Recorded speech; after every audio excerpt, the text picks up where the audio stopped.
Hola, buenas tardes a todos. Vamos a resolver el siguiente examen. Selectividad Física de Andalucía, junio de 2017, opción A. Bueno, antes de explicaros cómo resolver el examen, os recuerdo que he creado un blog últimamente que se llama selectividadjosecuenca.blogspot.com, en el cual voy a ir colgando la resolución en PDF de los vídeos que estoy colgando en el canal. ¿De acuerdo? Estos mismos vídeos los vais a poder tener en PDF. Lo digo porque a algunos les resultará más cómodo verlos ahí. Si metéis en ese blog encontraréis algo de esta forma, ¿de acuerdo? Un índice con los exámenes, ahora mismo voy a poner dos, estos son los dos primeros, posteriormente iré colgando los del 2018 y 2019 y la página donde podéis encontrarla. Podréis avanzar de esta forma y ver el examen que queráis. Bueno, pues yo voy a leer este de aquí. Recordad que en los exámenes de selectividad de física de Andalucía hay 4 preguntas. La primera siempre dedicada al tema de trabajo y energía o campo gravitatorio, uno de esos dos temas. Bueno, lo leemos. Apartado A. Dos partículas de masas m y 2m se encuentran situadas en dos puntos del espacio separados a una distancia de. ¿Es nulo el campo gravitatorio en algún punto cercano a las dos masas? ¿Y el potencial gravitatorio? Bueno, pregunta de teoría, aquí la tenéis desarrollada y solamente deciros que sí, que evidentemente se puede anular los campos gravitatorios. Es un vector, el de la masa m creará un vector hacia la izquierda, siempre atrayendo a una posible masa que hubiera aquí, y la masa m atrayendo a esa hipotética masa, ¿de acuerdo? Iría también hacia la derecha el campo gravitatorio. Por lo tanto, habrá un punto en el que los módulos sean iguales y se anularían, ¿de acuerdo? Sin embargo, el potencial gravitatorio no se puede anular.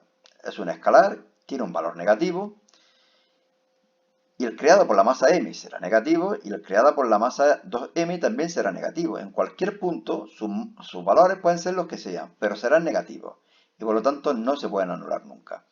Aquí lo que he hecho ha sido demostrar, deducir, en qué punto se anularían los dos campos gravitatorios. En función de la distancia d, claro. X es igual a 0,41d, evidentemente más cerca de la masa más pequeña. Bien, podéis pausar el vídeo, leerlo, y yo voy a pasar a hacer el segundo ejercicio. O mejor dicho, el apartado B del primer ejercicio. Lo leo. Dos masas de 10 kilogramos se encuentran situadas respectivamente en los puntos 0,0 y 0,4. Aquí tenemos una masa y aquí tenemos otra masa, en el 0,0 y en el 0,4. Representa en un esquema el campo gravitatorio que crean en el punto 2, 2, aquí. Y calcule su valor. Bueno, la masa m sub 2 creará un campo gravitatorio en esta dirección, siempre hacia la masa, y la masa m sub 1 hacia acá. Serán iguales. Y para calcular la suma, hombre, pues yo podría haberlo hecho también de esta forma. Calcular esto y por la regla del paralelogramo, pues calcular el horizontal. Pero bueno, también se puede hacer así. Descomponerlo en verticales. Estos dos vectores se anulan, no hay componente vertical. Y la componente horizontal, como igual para los dos, la multiplicaré por 2. Bueno, recordar que G, el módulo del campo gravitatorio es igual a G por la masa partido la distancia al cuadrado. Lo conozco todo, calculo y obtengo un valor de 8,3 por 10 elevado a menos 11 newton partido kilogramo. La componente horizontal, multiplicando por el coseno o por el seno de 45, es igual. 5,9 por 10 elevado a menos 11 newton partido kilogramo. Y ahora expresamos vectorialmente la intensidad de campo gravitatorio total. Será el doble de esto, pero hacia la izquierda. Bueno, pues será la suma de estos dos vectores, hacia la izquierda negativo, el doble de aquello, vector unitario y unidades. ¿De acuerdo? Bueno, como siempre podéis pausar y vamos a hacer el segundo ejercicio. Segundo ejercicio, siempre de electromagnetismo. Leemos el apartado A. Un haz de electrones atraviesa una región del espacio siguiendo una trayectoria rectilínea. En dicha región hay aplicado un campo electrostático uniforme. ¿Es posible deducir algo acerca de la orientación del campo? Repite el razonamiento para un campo magnético uniforme. Bueno, también teoría, también lo podéis leer. Solamente deciros algo. Y es que si... ¿Quién eran electrones? Electrones, evidente. Si los electrones llevan una trayectoria rectilínea es porque su dirección es la misma que la del campo eléctrico. Solamente que puede ocurrir una cosa. Si tiene el mismo sentido que el campo eléctrico, será un movimiento rectilíneo retardado o frenado, mientras que si tiene sentido contrario al campo eléctrico, seguirá una trayectoria rectilínea, pero ahora con movimiento uniformemente acelerado. Y en el caso del campo magnético, pues algo parecido. Para que no sufra ninguna interacción y no se desvíe formando una trayectoria liquidal o circular, la dirección del movimiento de los electrones también tiene que ser paralela a la dirección del campo magnético, solamente que en este caso la fuerza sería cero y por lo tanto el movimiento sería uniforme. Bien, podéis leerlo. Voy a esperar unos segundos por si queréis pararlo. Y hago el apartado B, el de la bobina, que ahí la tenemos la bobina. Una bobina de 10 espiras, aquí os la presento, circulares de 15 centímetros de radio, fijaros que, como siempre, voy poniendo los datos, está situada en una región en la que existe un campo magnético uniforme cuya intensidad varía con el tiempo según bla bla bla bla, esta ecuación, que la coloco aquí, y cuya dirección forma un ángulo de 30 grados con el eje de la bobina, 30 grados. La resistencia de la bobina es 0,2 ohmios, 0,2 ohmios. Calcule el flujo del campo magnético a través de la bobina en función del tiempo, flujo en función del tiempo. Aquí falta una cosita, un igual. Y la intensidad de corriente que circula por ella en el instante t igual a 3 segundos. Es decir que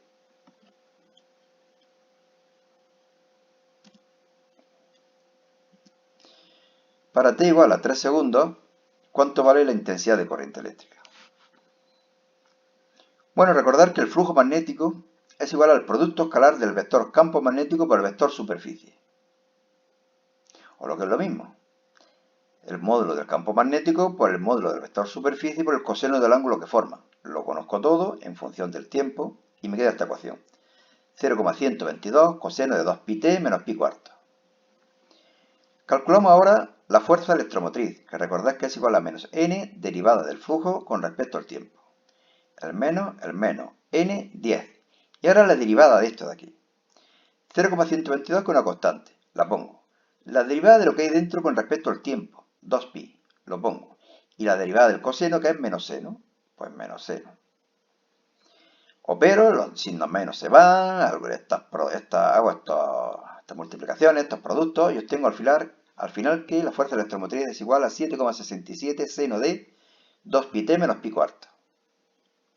A los 3 segundos puedo calcular la fuerza electromotriz, como donde hay una T, pongo un 3 y opero. Me da 5,42 voltios. Le di on para calcular la intensidad y me da un valor de 27,1 amperios. Bien, ya tenemos hecho la mitad del examen. Pasamos a hacer el tercer ejercicio, que es de ondas u óptica. A. Explique la naturaleza de la onda electromagnética e indique las distintas zonas en las que se divide el espectro electromagnético, indicando al menos una aplicación de cada una de ellas. Bueno, esta pregunta es un poco rollo. La primera parte todavía, la segunda tragarse de memoria. La zona del espectro, que bueno, que me suenan de todos estos años, pero que no es normal que se lo estudie de memoria a nadie. Un alumno de segundo bachillerato, que lo que se pide es que comprenda los conceptos físicos.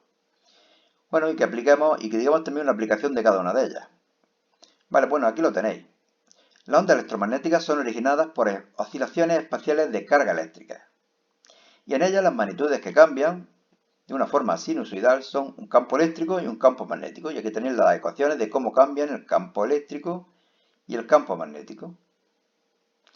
Siendo E sub 0 y B sub 0 las amplitudes de estos movimientos ondulatorios. ¿De acuerdo? Bueno, las zonas del espectro electromagnético y algunas de las aplicaciones, pues las he puesto aquí. Ondas de radio, televisión y telefonía, microondas, horno, infrarrojo, visión nocturna, luz visible, visión, ultravioleta, esterilización y rayos X, medicina. Bueno, y rayos gamma, terapia de tumores. Supongo que muchos alumnos, aunque no se hubieran estudiado esto, algunos la sabrían. Por ejemplo, lo del microondas está claro. Lo de las ondas de radio quizá también. La luz visible, evidentemente. La ultravioleta, bueno, para ponernos morenos. Los rayos X para las placas que se hacen en medicina. Bueno, este sería un esquema de cómo se propaga una onda electromagnética. Fijaros que el campo eléctrico va aumentando y disminuyendo a medida que avanza el tiempo, pero hace una forma perpendicular al campo magnético, ¿de acuerdo? Y hacia la derecha iría la trayectoria o la dirección de la radiación electromagnética. Bien, pasamos a hacer el apartado B. el problemilla. Una antena de radar emite en el vacío radiación electromagnética de longitud de onda 0,03 metros. Aquí lo ponemos. Longitud de onda en el vacío 0,03 metros. Que penetra en agua con un ángulo de incidencia de 20 grados respecto a la normal. 20 grados. Su velocidad en el agua se reduce al 80% del valor en el vacío. Velocidad en el agua 0,80 c. Calcule el periodo t, la longitud de onda lambda y el ángulo de refracción en el agua. Ángulo de refracción en el agua. Bien, en primer lugar podemos calcular el índice de refracción. Sabéis que es igual a c partido v. C partido 0,8c, o lo que es lo mismo, 1,25. Aplicamos la segunda ley de Snell.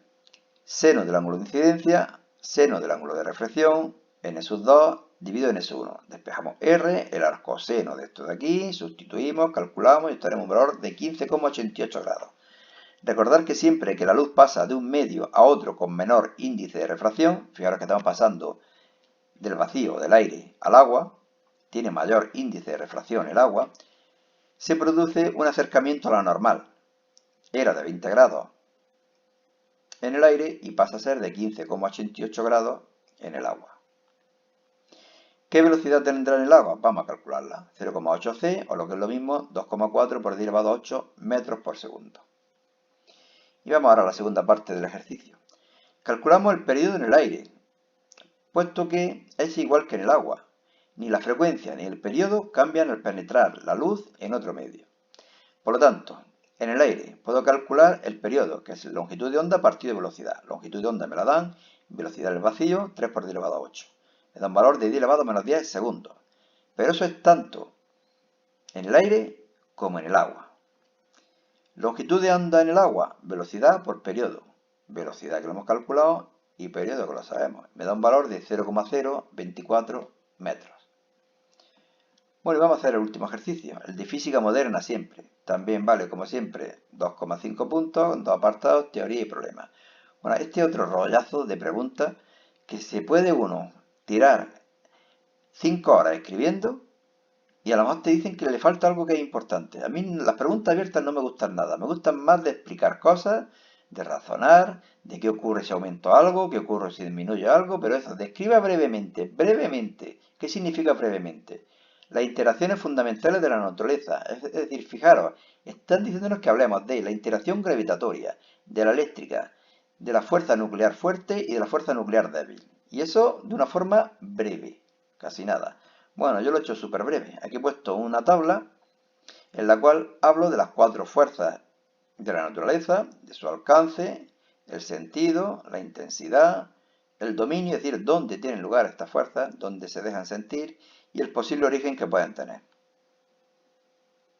Bueno, aquí tengo un poquito más de rollo y aquí le he echado una fotografía a un electrón, parece que hay ahí, o electrones, en fin, no sé lo que es. Bueno, ya digo que este tipo de preguntas no me gustan nada, porque además estoy seguro de que 10 profesores hacen esta misma pregunta, lo presentan en selectividad y no obtienen 10 dieces. Seguro. Uno tendría un 8,5, otro un 9, un 9,3, un 9,4, un 9,6, un 10, un 8, un 8,5, pero seguro que el que corrige no le ve del todo bien. Bueno, y pasamos a hacer la última parte del examen, el apartado B de la cuarta pregunta. El periodo de semidesintegración de un núcleo radiactivo de masa atómica 109 que emite partículas beta es de 462,6 días. Una muestra cuya masa inicial era de 100 gramos, tiene en la actualidad 20 gramos del núcleo original. Calcule la constante de desintegración y la actividad actual de la muestra. Ahí está mejor, ¿no? Nos dan como dato que una UMA es igual a 1,67 por 10 elevado a menos 27 kilogramos. Bueno, lo primero que he hecho ha sido pasar de 10 a segundos, multiplicando por 24 y por 3600. Nos dicen que el periodo de semidesintegración es 4 por 10 elevado a 7 segundos. Masa atómica, masa inicial, masa final, nos pide la constante y la actividad. Bueno, la constante radiactiva es facilísima, la constante de desintegración. Logaritmo neperiano de 2 partido periodo de semidesintegración. Pum, pum, pum, segundos menos 1. 1,73 por 10 elevado a menos 8 segundos menos 1. Ahora, ¿qué tenemos que hacer para calcular la actividad? Primero saber cuántos núcleos hay. Yo lo he hecho de dos formas. Yo estoy más acostumbrado a hacerlo así. El número de núcleos es igual a la masa partido la masa atómica para calcular el número de moles y luego multiplico por el número de Avogadro para calcular el número de núcleos y me da 1,1 por 10 elevado a 23 núcleos. ¿Qué problema tiene esto? Que no me dan el número de Avogadro. Y bien, quizás alguno no se acuerde, lo cual dudo mucho, porque supongo que lo sabéis todos, pero puede que encontremos un profesor pejiguera que diga que si no se nos da el número de Avogadro no lo podemos utilizar. Bueno, pues entonces utilizamos esto de aquí.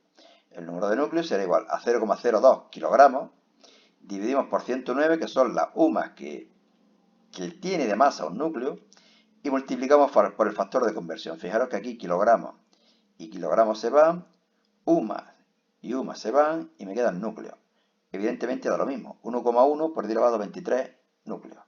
Y ahora ya sí podemos calcular la actividad. Es igual a lambda por n, lambda lo conocemos, n lo conocemos, y obtenemos un valor de 1,9 por 10 elevado a 15 becquerelios, por lo que es lo mismo desintegraciones por segundo. Aquí, ¿cuál es lo más complicado del problema? Esto de aquí. Calcular el número de moles, el número de núcleos, perdón. Y la verdad es que yo no lo preguntaría aquí. Yo esto lo preguntaría en una pregunta de química general en química, pero no en una pregunta de radioactividad en física. Pero bueno, eso es lo que hay. Y listo, papeles, ¿no? Próximamente colgaré la opción B y ya digo que en este blog iré poniendo estos problemas solamente que en archivos PDF. ¿De acuerdo? Pues nada, echad por la sombra, no os canséis mucho. Hasta luego, Lucas.